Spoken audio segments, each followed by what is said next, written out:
had a private altar to Yah in your own backyard, then who would be the priest? And what would be the protocols of that altar? Hi, this is Barry Phillips with 10-Minute Torah, day number 3 of the double Torah portion, Acharei Motz Kedoshim, after the death and set apart ones. Let's go to Vayikra, Leviticus chapter number 17, and begin reading with verse number 1.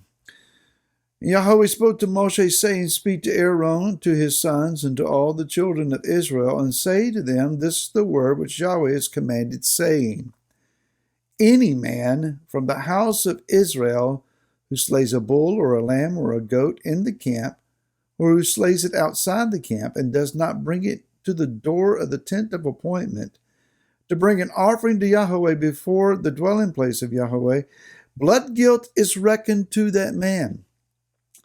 He has shed blood, and that man shall be cut off from among his people, in order that the children of Israel bring their slaughterings which they slaughter in the open field. They shall bring them to Yahweh at the door of the tent of appointment to the priest, and slaughter them as slaughterings of peace offerings to Yahweh. The priest shall sprinkle the blood on the slaughter place of Yahweh at the door of the tent of appointment, and shall burn the fat for a sweet fragrance to Yahweh. And let them no longer slaughter their slaughterings to demons, after whom they whored. This is a law forever for them throughout their generations. So there is a mandate now given where things change. Previously, there had been the ability of the high priest of the family, most often after the Melchizedek order ideal, the eldest son. Not always, but often. They would preside over the altar where they would offer up offerings. Abraham built altars. Yitzhak or Isaac built altars. Yaakov or Jacob, he built altars. Noah built an altar. So there was a practice then of finding a place, constructing an altar of stone, and offering up offerings of worship to Yah, presided over by the protocols that have been handed down evidently from one generation to the other. Now, with the construction of the Mishkan, or the tabernacle in the wilderness, things have changed. And Yah has centralized worship to this particular location. And he now has established one altar, presided over by one high priest, focusing on one doctrine of who Yah, our Elohim, really is, one Torah, and one set of protocols by which those who approach the altar, they must approach and observe. So now there is a prescribed set of things set in order, and Yah has given out all the necessary information for anyone who wants to worship him through the means of sacrifice, how they are to do it. What he is now saying is, you are not permitted any longer to build your own altar and offer up your own slaughterings to me the way you've always done it in the past. Now, there's a principle involved here that is still necessary for our observance today, even though we don't have a temple and the Levitical priesthood is not yet in full operation, training perhaps, operation, no. We don't even have a stone to use for an altar on the Temple Mount at present.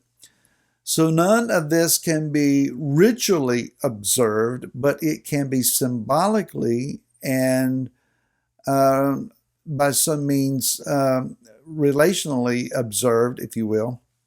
So there is an understanding that where there are multiple altars, then there are a variety of priesthoods.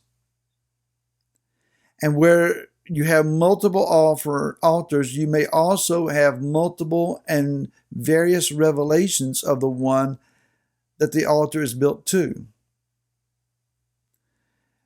And yes, I'm going there. It's denominationalism.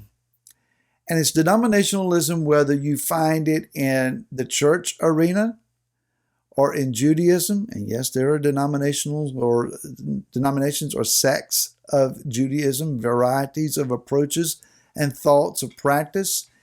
And in the Hebrew and Messianic movement, just saying it that way, there are at least 2 denominations, but we know that there are a large variety of observance patterns, even though everyone is claiming to walk after the same Torah. It gets confusing. And so man likes to devise his own interpretation, at least, of the protocols that are in the Torah as to how to worship and approach the Most High.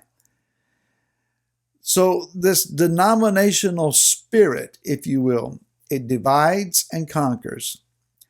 It separates us. It keeps us from being the united family unit the way we're supposed to be. And as earlier stated, wherever you have these variations of practice, you also then can have various interpretations of who Yah is. It's amazing that we can all read the book and come to so many different conclusions. So, all across the United States, for example, and a variety of towns and cities, locations, there are numerous churches that each has its own altar. And in some congregations, you come down and you kneel at the altar. Some you come down and you stand at the altar.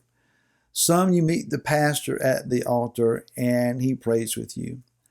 When I was raised in the Pentecostal church and denomination that I was in, everybody came to the altar.